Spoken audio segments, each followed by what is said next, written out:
Esta noche, nuestro viaje nos propone conocer algunos secretos y misterios de las llamadas apariciones marianas.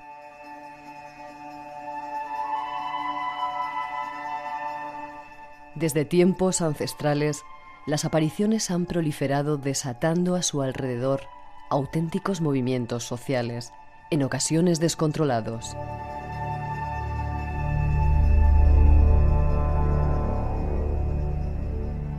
Detrás de las apariciones existen una serie de fenómenos extraños y sobre todo la abrumadora e inquebrantable fe de los miles de almas que peregrinan hacia esos lugares, sintiendo en sus corazones la presencia de lo sobrenatural.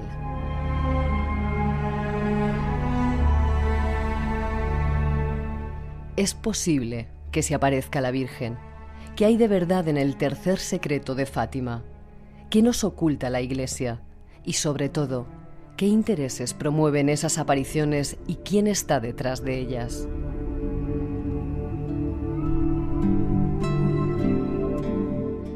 No podemos ciertamente impedir que Dios hable a nuestro tiempo a través de personas sencillas valiéndose de signos extraordinarios que denuncian la insuficiencia de las culturas que nos dominan, contaminadas de racionalismo y de positivismo. Uno de los signos de nuestro tiempo es que las noticias sobre apariciones marianas se están multiplicando en el mundo.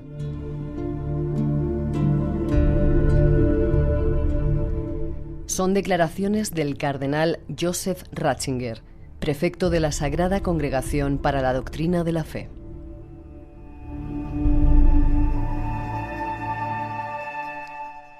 ¿Pero qué se esconden tras estas supuestas apariciones de la Señora? ¿Qué pretenden? ¿Hay mensajes ocultos?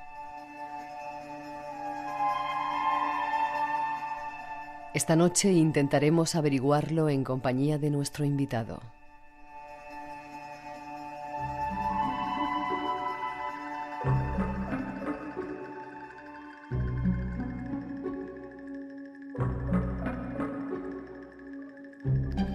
¿Hay mensajes ocultos en las apariciones de la Virgen? Bueno, en algunos casos concretos sí que los hay. Los llamados secretos, ¿no? Que supuestamente revela la Virgen a los videntes. Y hay en este momento hay cada vez más apariciones de la Virgen. En momentos de crisis social, de apremio colectivo, todos estos signos supuestamente celestiales se multiplican.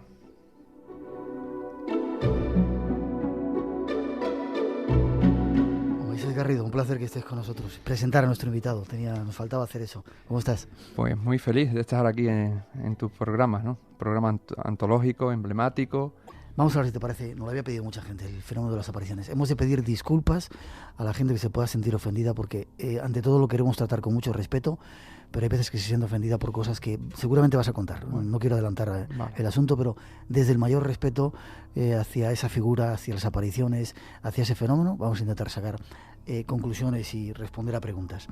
¿La Virgen se aparece en todas las partes del mundo o solamente en sitios católicos? Bueno, hay gente que dice que se le aparece en la Virgen, maticemos. O sea, yo no voy a afirmar que la Virgen se aparece. Tú dices que hay gente que dice que se aparece, que se le aparece la Virgen, vale. O sea, luego podríamos entrar en discutir qué naturaleza es la que está detrás de esos fenómenos, la interpretación que pueda tener. En principio hay gente que dice que ven a la Virgen, a Jesús y a otros seres del santoral católico, en esos enclaves que se llama aparicionistas. Y está repartido por todo el orbe cristiano. Todo el orbe cristiano. Sin embargo, parece que hay algunas excepciones, por ejemplo en Zeitún. Ahora el día 11 de abril nos vamos a Egipto, y en el Cairo de vez en cuando hemos ido perdido en mitad de la ciudad aquella gigantesca, está Santa María de Zeitún, que es un lugar donde ha habido apariciones increíbles y la gente que está ahí te cuenta, un país islámico, aunque evidentemente es una iglesia católica, pero ahí se apareció la Virgen. En Japón también. En Akita, Japón, sí. En Nairobi, en África, en algunos lugares donde no tiene nada que ver con la figura de la Virgen, dice que se ha aparecido la Virgen también. No, exacto, pero en núcleos cristianos, ¿no? Casi siempre. Mucha gente también ve muchas similitudes entre esa figura de la Virgen y otro fenómeno que tú también has estudiado, los ovnis. Por ejemplo, en Fátima, lo que los niños estaban relatando se parecía mucho a un extraterrestre. Efectivamente, si uno se acerca a los primeros testimonios de Lucía dos Santos, que era una de las 3 niños videntes de Fátima, pues la verdad es que su descripción coincide perfectamente con lo que en el contexto ufológico denominaríamos un ufonauta, ¿no? O un supuesto extraterrestre. Hay estudios muy interesantes sobre esa conexión entre los ovnis y las apariciones marianas, ¿no? Incluso lugares geográficos que coinciden también, ¿no? Por ejemplo, en el suroeste español yo estudié en su día 3 apariciones marianas, que fueron las de Repilado en Huelva, Vamos a hablar de ella dentro de un poquito. las de Pedrera en Sevilla y las de Benalú de Sidonia en Cádiz. Si tú trasladas esos 3 puntos marianos a un mapa, ves que está dentro de un triángulo que coinciden también con una zona muy concreta de avistamiento ovni que es el Coto de Doñana, ¿no? Ya. Las más importantes apariciones para ti en España, ¿cuáles han sido? Si me puedes así dar 2 datos. Importante en cuanto a como fenómeno social, no tanto... Como fenómeno social, sí. Pues sin duda yo creo que en su día Garabandal, que todavía hay muchas ramificaciones de ese caso, aunque duró solamente 4 años, y las actuales del Escorial, ¿no? que ya llevan casi 30 años, ¿no? Y que el otro día han dado permiso para hacer misa en el Prado Nuevo ya.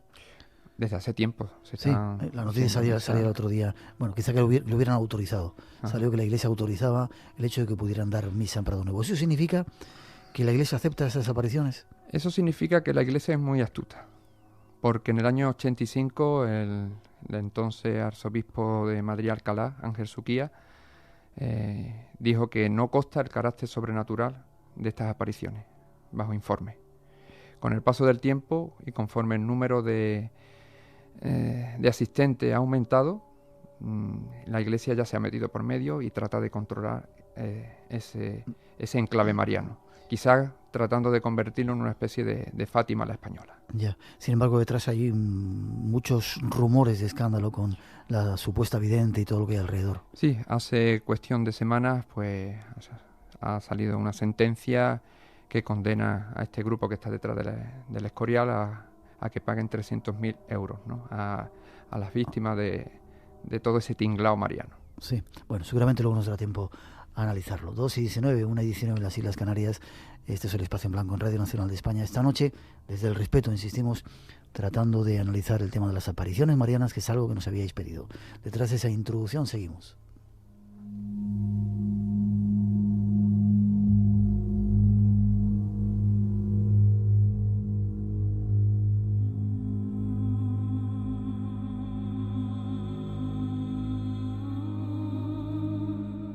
Domingo, 18 de junio de 1961.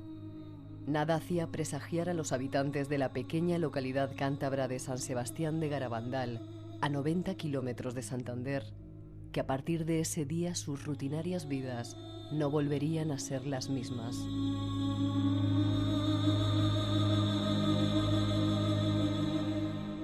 Esa tarde, Maricruz, de 11 años, y Conchita, Jacinta y Mariloli, de 12, planean robar manzanas del huerto del maestro. Cuando salen corriendo una vez cumplida la travesura y hallándose ya a cierta distancia del huerto, se arrepienten de lo que han hecho y piden perdón al ángel de la guarda, lanzando piedras hacia el lado izquierdo, donde creían que se encontraba el demonio que las había tentado.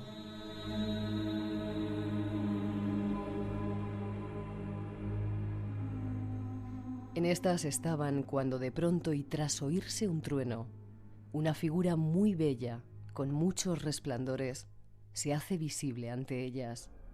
Asustadas las niñas gritan al unísono: ¡El ángel! ¡El ángel!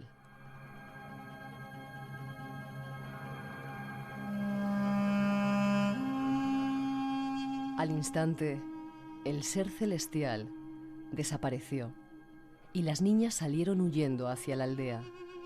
Con gran nerviosismo cuentan a algunas amigas que jugaban en la calle lo sucedido, tras lo cual deciden confesárselo también a la maestra, doña Serafina Gómez, a la que esperaron dentro de la iglesia.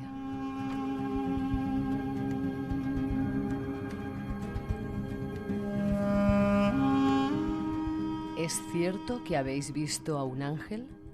Sí, señora. No será vuestra imaginación. Estamos seguras, lo hemos visto. ¿Cómo era? Vestía con un traje azul, largo, sin costuras, las alas rosas, muy grandes. Su rostro era pequeño, ni alargado ni redondo, los ojos negros, las manos muy finas, las uñas cortadas, los pies invisibles. Parecía tener unos 9 años.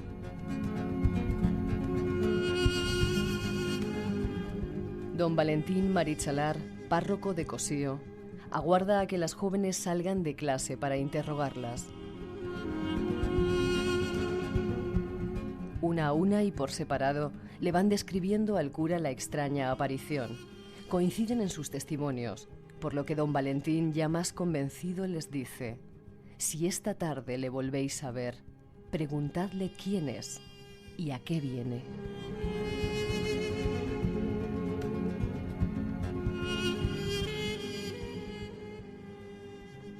Las 4 niñas vuelven pues al lugar donde tuvieron el primer encuentro con el ángel, un punto que ya empezó a ser conocido como La Calleja.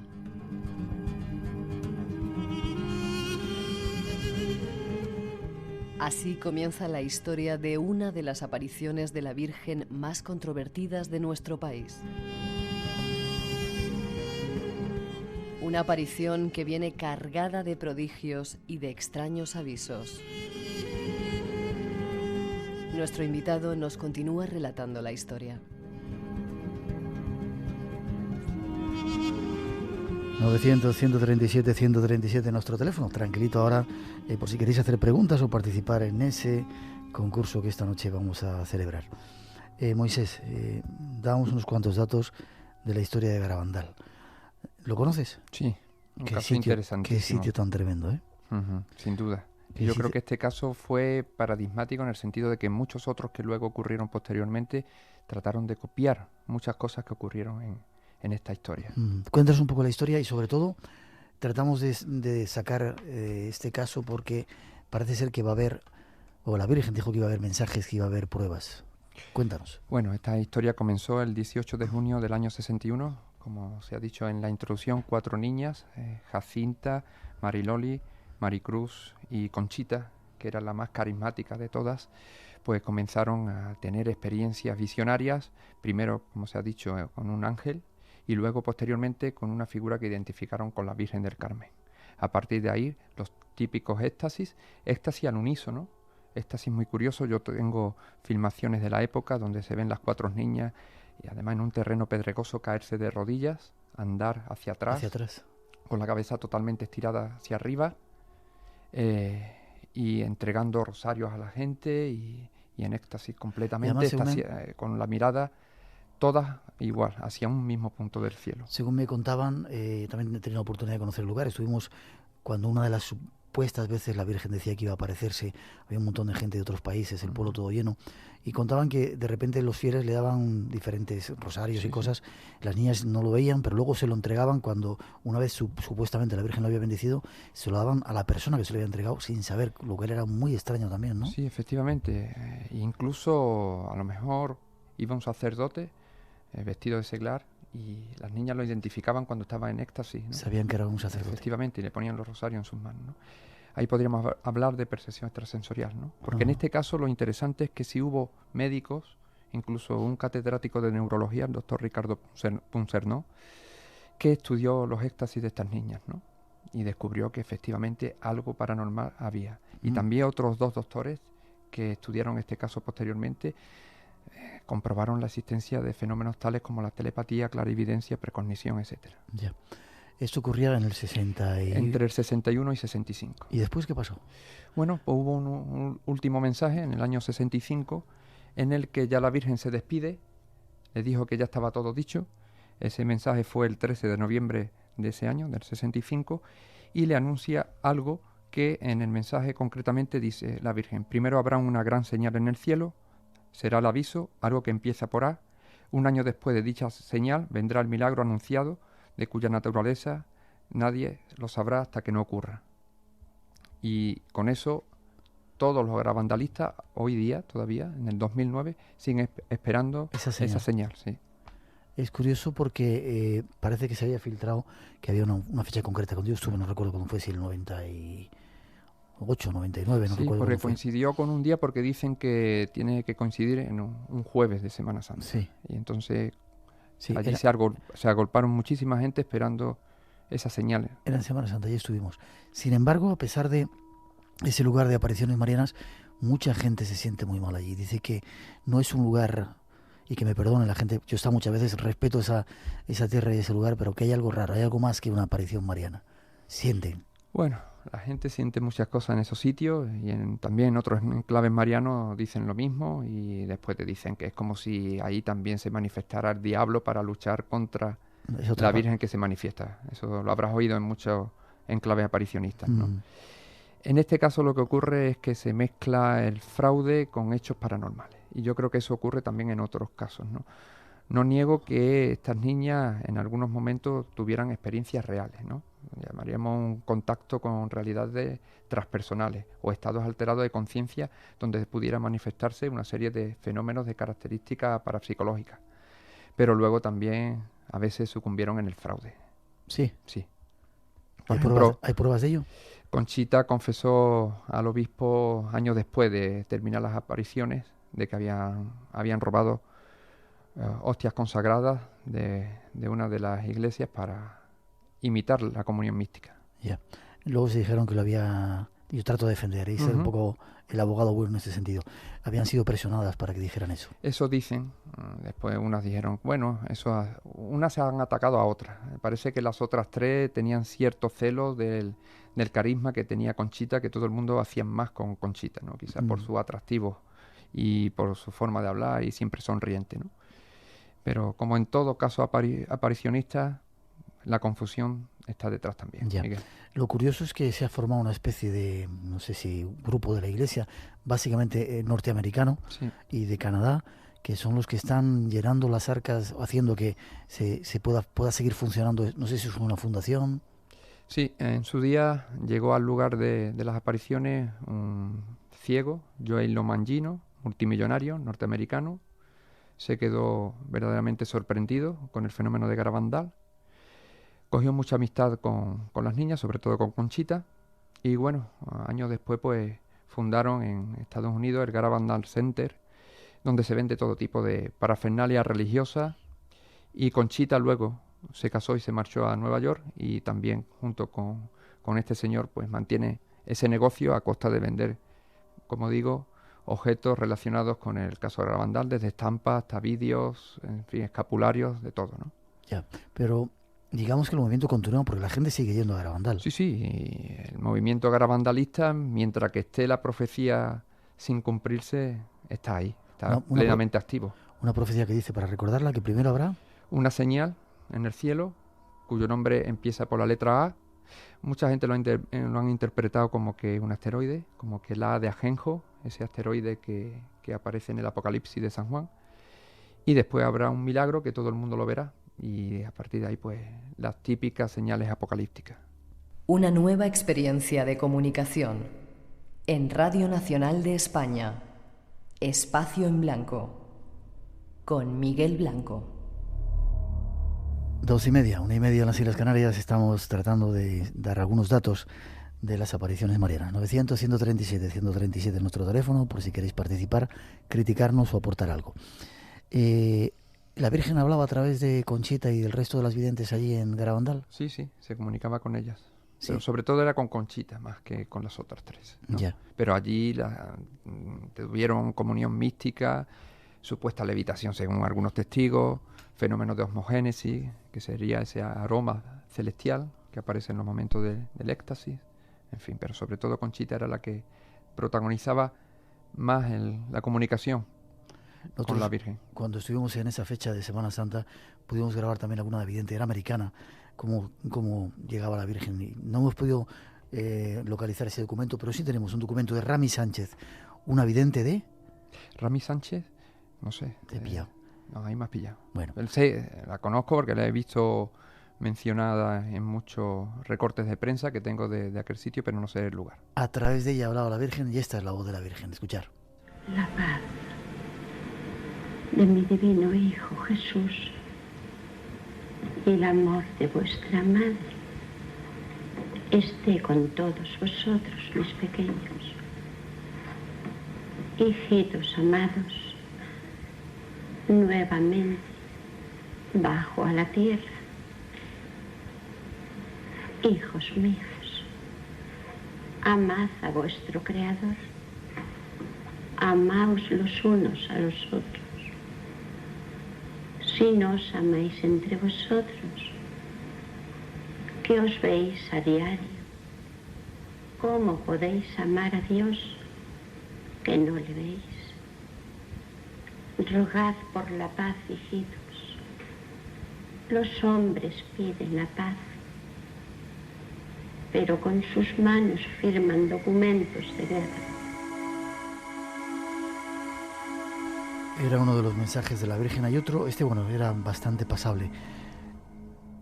No sé si quieres hacer algún comentario. No, que digo yo que hay muchos oportunistas que luego se han acercado a esos lugares donde hay mucha gente congregada y han aprovechado la ocasión para también decir que ven a la Virgen y tienen éxtasis y demás, ¿no?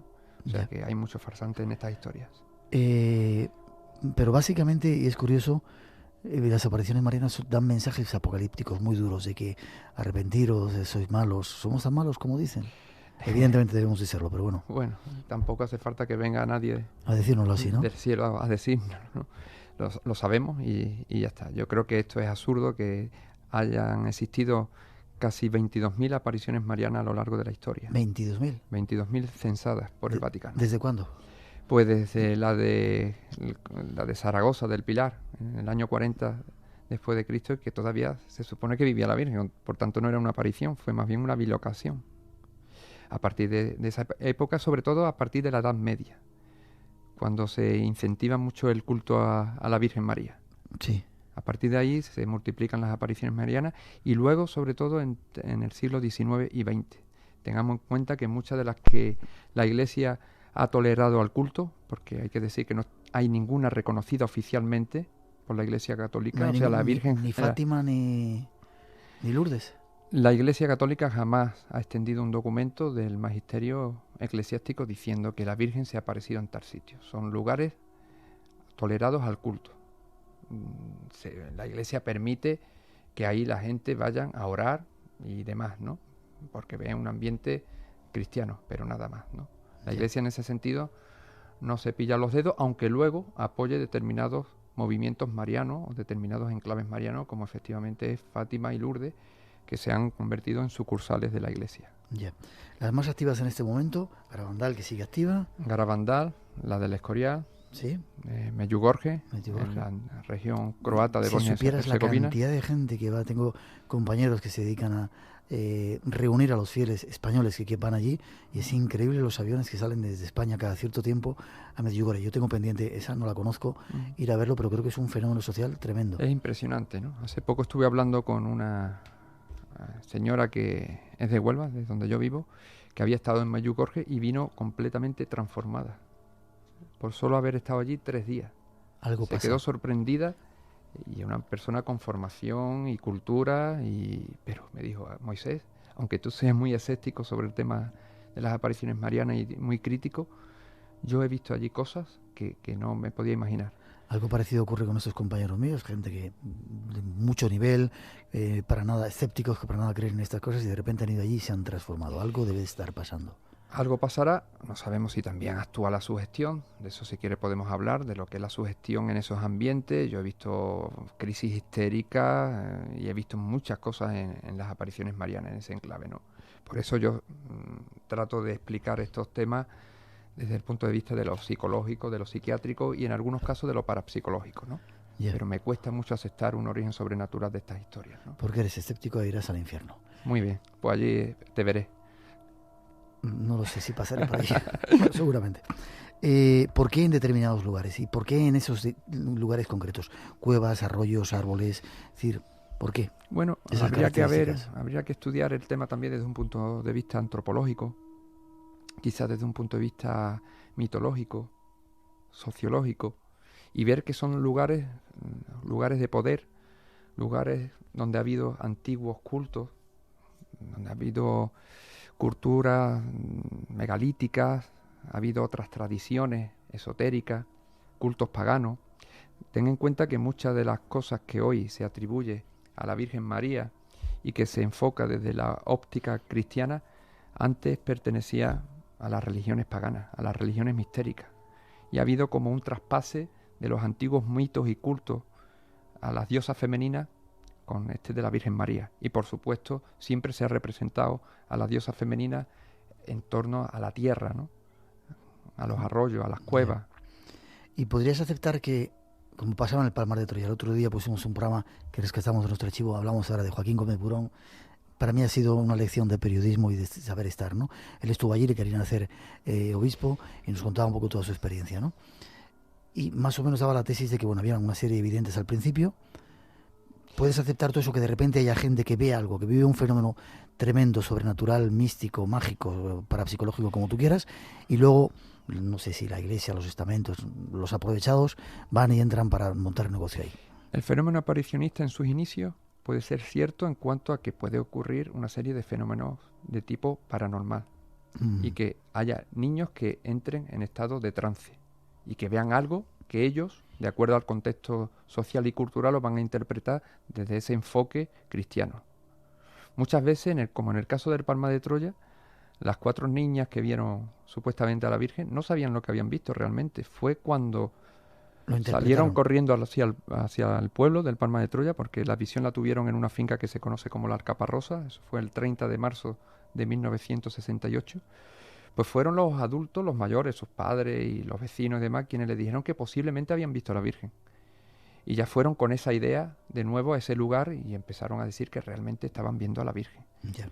Hasta que pocos meses después se sumaron videntes adultos, eclipsaron a estas 4 niñas que ya no volvieron al lugar porque era frecuentado por muchísimas personas, curiosos, periodistas, vinieron autocares de toda España y los padres de estas niñas las retiraron inmediatamente de aquel sitio, temiendo que le pudieran pasar algo, ¿no?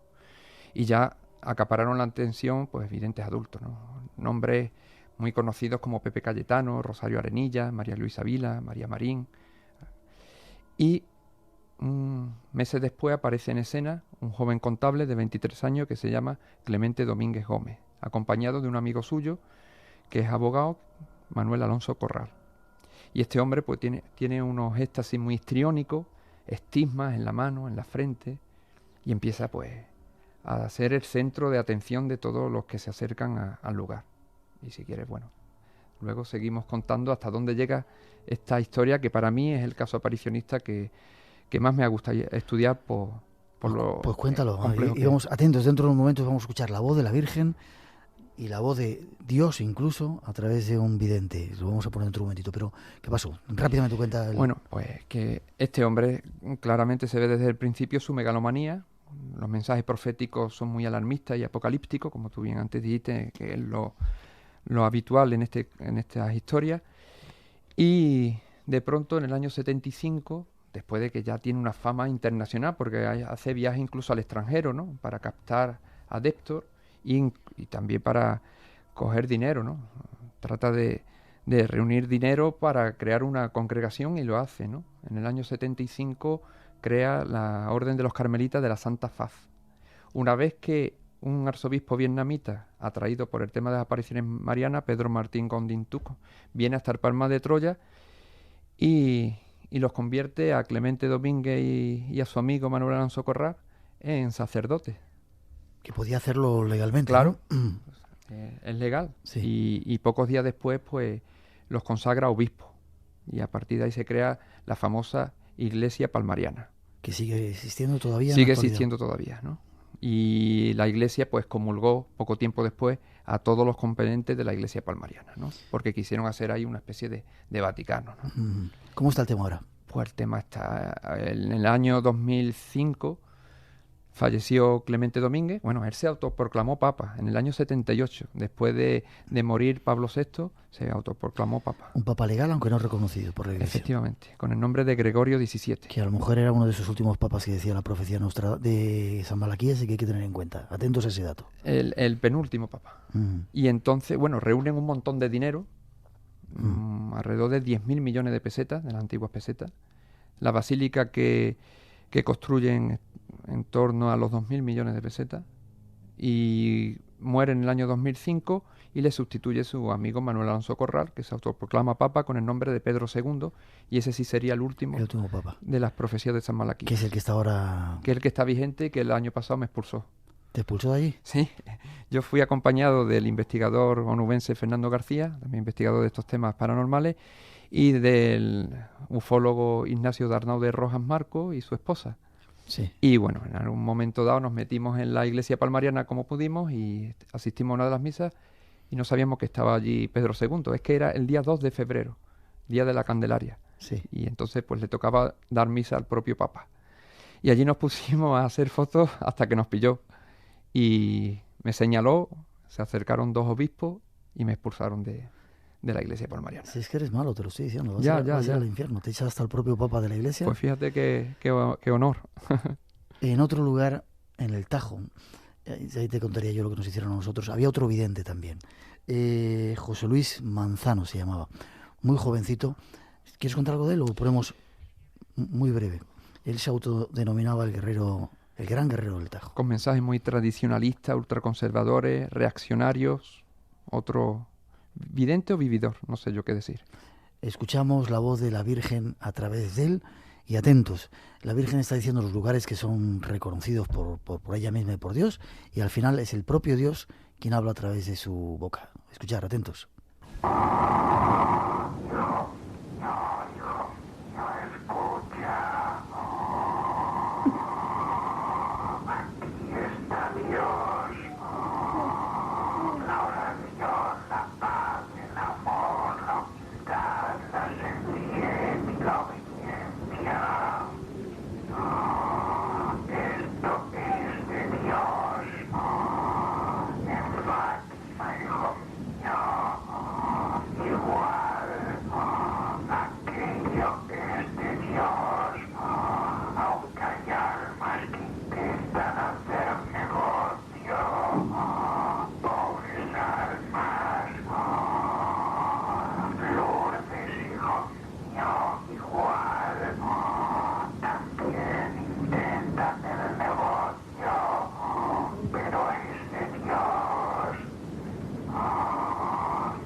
Ahí te estaban respondiendo lo que pasa en el Palmar de Troya, lo has oído, que antes estaba Dios, pero ahora es un profeta falso. ¿Quién hablaba? ¿Dios? Eso dicen. Pues acojona un poco. Bueno, 2:44, 1:44 en las Islas Canarias. Esto es El Espacio en Blanco en Radio Nacional de España. El teléfono, tranquilito. No sé si no queréis participar esta noche en ese concurso que tenemos. 3 sesiones de flotación que no debéis de perderos. 900-137-137, y queremos seguir adelante con esta historia de las apariciones. Después de esa introducción nos damos más datos de nuestro invitado, que sin duda va a ir al infierno.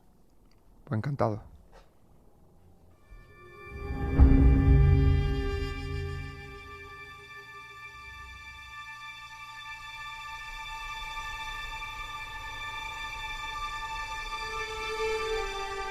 ...13 de mayo de 1987... La Virgen no cumplió su promesa de efectuar un milagro multitudinario. Sin embargo, la mayoría de las personas que se congregaron aquel día en la estación ferroviaria de Jabugo-Galaroza, en la aldea onubense de El Repilado, regresaron a sus hogares convencidas de que María había posado sus pies sobre el árbol que se hallaba junto al apeadero.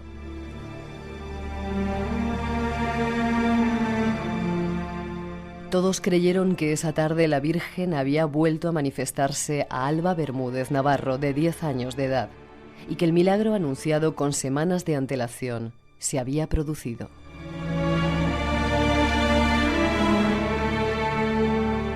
Por algo era el 70 aniversario de la aparición de Fátima. Pero en honor a la verdad, allí no ocurrió nada.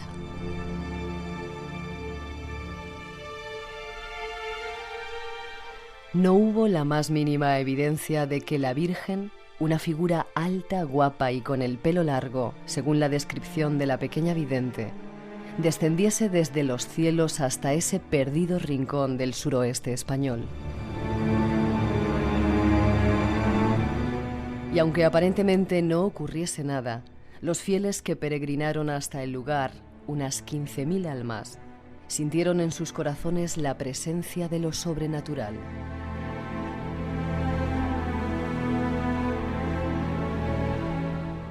Lo palpaban en el ambiente, lo veían reflejado en el rostro sereno y en los ojos brillantes de la joven vidente, que vestida de primera comunión para la ocasión y arrodillada ante el árbol, miraba fijamente sus ramas mientras movía los labios, como si mantuviese un íntimo diálogo con la entidad celestial. Es la descripción de una de las muchas apariciones marianas que se han dado en nuestro país y en el mundo.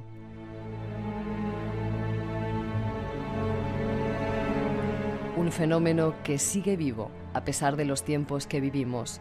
Nuestro invitado nos sigue contando.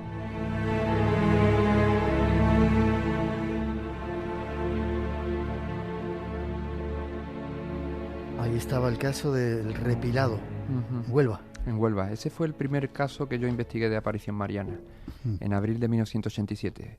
Entonces, Fernando García Rodríguez y yo dirigíamos el Centro de Estudio Ufológico y Parapsicológico de Huelva y hicimos una comisión para investigar este caso cuando leímos en la prensa local que la Virgen se había aparecido a una niña de 11 años llamada Alba Bermúdez, de ese pueblecito de la sierra onubense llamado El Repilado. Y hasta allí fuimos y estuvimos en casa de esta niña, hablando con sus padres, con sus familiares, los vecinos, con la propia niña vidente, nos contó lo que había visto y demás. Y que la Virgen le había anunciado que el 13 de mayo haría un milagro multitudinario. Y ese día, pues, te puedes imaginar que la que se formó allí. Increíble, ¿no? Ahí fue... Paréntesis, ¿por qué la gente acude tanto cuando se hacen este tipo de llamadas? Además, se pueden hacer en cualquier sitio y de repente, ¿por qué tiene tanta fuerza esa llamada de la Virgen? Quizá porque es muy atávico, lo tenemos muy metido dentro. Sí, porque la gente busca la esperanza o agarrarse a algo sobrenatural, ¿no? Tú te encontrarás fíjate, en esos enclaves. En estos tiempos, que somos ya todos descreídos como tú, que poca gente sigue un poco esa tradición, de repente dices que la Virgen se va a aparecer en Medjugorje, en Yugoslavia, y aviones enteros salen para allá. Pero la gente no puede, vamos a ver, es muy difícil desligar lo sobrenatural de la gente, ¿no? Uno puede ser descreído, como nosotros, críticos, con muchas de estas cuestiones sobrenaturales. Pero el pueblo llano sigue yendo a todos estos sitios de peregrinación mariana. Ahí está Lourdes, ¿no? Que arrastra a miles de personas. Millones. O millones, ¿no? Pues buscando la salvación del alma o la curación de las enfermedades o buscando una ayuda celestial, ¿no? Agarrarse a lo sobrenatural. Eso ha estado en el hombre desde que existe sobre la faz de la tierra y eso es muy difícil que desaparezca algún día, ¿no? Y en el caso de Repilado, pues... Eso te he cortado, 13 de mayo del 87. 13 de mayo del 87, allí que fuimos y nos encontramos con una multitud enorme, expectante, con escenas de desmayo, de histeria, de llanto, madres con sus hijos enfermos, cogiendo ramas del árbol donde supuestamente se aparecía la Virgen, ¿no? Arrancando trozos del tronco, ¿no? Y llegó en un momento determinado la niña, le abrió paso la Guardia Civil entre tanta gente, se puso de rodillas delante del árbol, se hizo la señal de la cruz, tuvo una especie de diálogo. Movía la boca como si estuviera hablando. Movía la boca como si estuviera hablando y duró 5 breves minutos, ¿no? Y hasta ahí terminó su contacto con la Virgen. Y poco después, días después, aparecieron los primeros casos de supuestas curaciones. No hubo ningún fenómeno milagroso en ese sitio, allí estuvimos nosotros como testigos y no hubo nada raro, nada ni siquiera paranormal. Pero sí hubo luego casos de personas que habían estado ese día y que se habían curado. Entrevistamos a alguna de esas gente, pero eran los típicos casos de parálisis, de ceguera temporal, en fin, todo muy psicológico y nada un milagro de esos que yo trato de buscar, ¿no? El milagro evidente de que sea realmente un hecho prodigioso y que no tenga ninguna explicación científica, pero todos esos casos pueden ser explicables. Ya. Hoy estamos dando tu versión, vamos a abrir la puerta para dar esa otra, tu versión más crítica, digamos. Vale. Abrimos la puerta para hablar de estos fenómenos con gente que defiende las apariciones y lo haremos dentro de poco en el programa. ¿No crees quizá que para ver esa serie de cosas haya que estar preparado? Es decir, no puedes ir con la negación por delante porque si no, no sucede el milagro. No. Lo que pasa es que ellos van con la afirmación por delante y quizás eso también sea un obstáculo. Mar dice que sí con la cabeza. Y cuando de repente aparece el sol que se mueve, que gira como pareció... Yo he visto la danza del sol. Como apareció en Fátima y ha aparecido en otro montón de lugares. ¿Eso qué es? Yo he visto la danza del sol, como te digo, en dos sitios. En Gibraleón, las apariciones de Gibraleón, en el año 91, el 13 de octubre del 91, y en otra ocasión que fui a Prado Nuevo del Escorial. ¿Y qué era? Ilusión óptica.